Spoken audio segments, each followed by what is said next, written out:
Good afternoon, Burnsville High School. This is the last of our videos in this unit on World War II.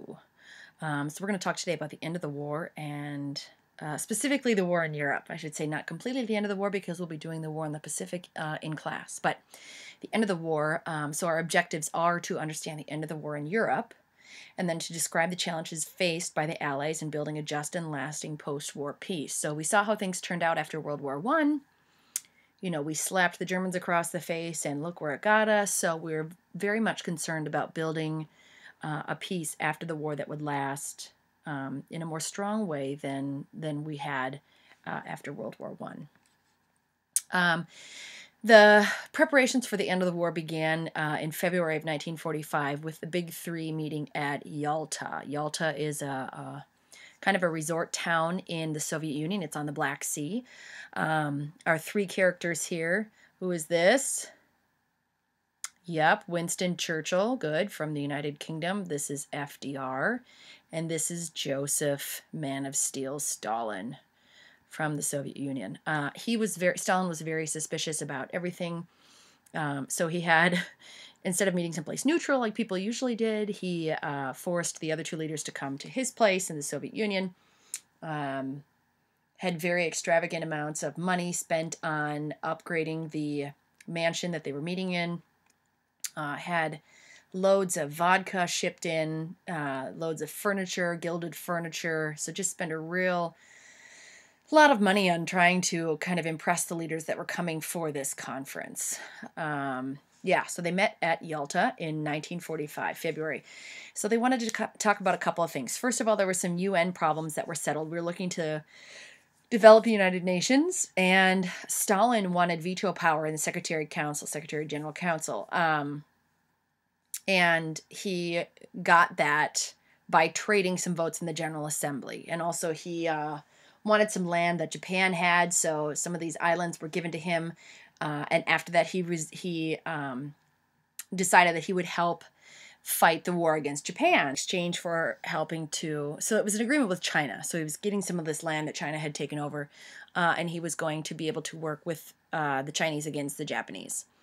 The third thing there is free and unfettered elections in Poland and other Eastern European countries.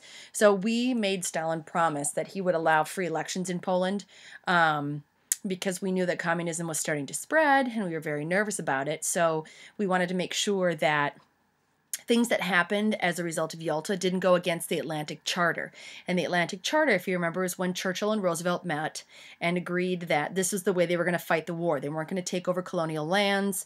They weren't going to try and convert areas to countries that weren't theirs. They just had a prescribed way of fighting the war, and allowing Stalin to take over land as a result of this Yalta conference would go against that charter, and they didn't want to do it mostly because he was communist, and where he'd be spreading was communist. Okay, so this is the palace at Yalta that they met in. Fancy, isn't it? Or at least I think so. That's the palace. Anyways, that's Yalta. I don't know if that's the exact palace that they met in, but I would imagine it is because he was trying to impress everybody. And then actually the United States and England had their own mansions. They just came to this place to meet for the actual conference. So, and the cliff is actually eroding. I had a student last year from Ukraine, and she told me that the cliff is eroding, so pretty soon this will fall into the Black Sea, which is unfortunate.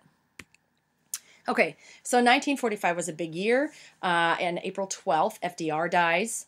On May 7th, Germany finally surrenders. So in February of 1945 is when Yalta happened, and we hadn't won the war yet. We just were contemplating how the war was going to end, or when it ended, what was going to happen next. So Germany surrendered on May 7th, 1945.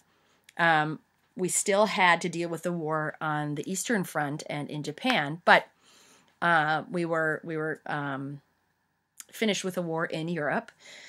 And in July of 1945, the Big Three, whose countries haven't changed, but the people had, met in Potsdam. So it was Stalin, Truman from the United States. He had just been or he'd become president as a result of FDR's death, and Clement Attlee, who came in the middle of Potsdam because his party had won an election in England.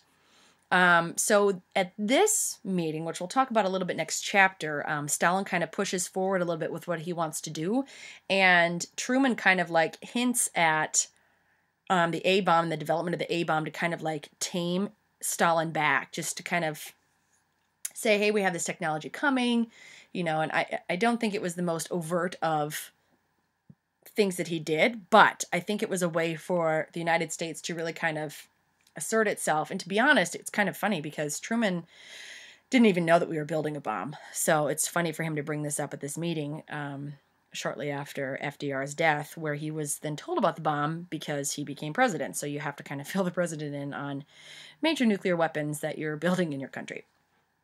So here are the picture of the big three at Potsdam. We've got Clement Attlee on the left from England, Truman in the middle, and of course the Man of Steel on the right.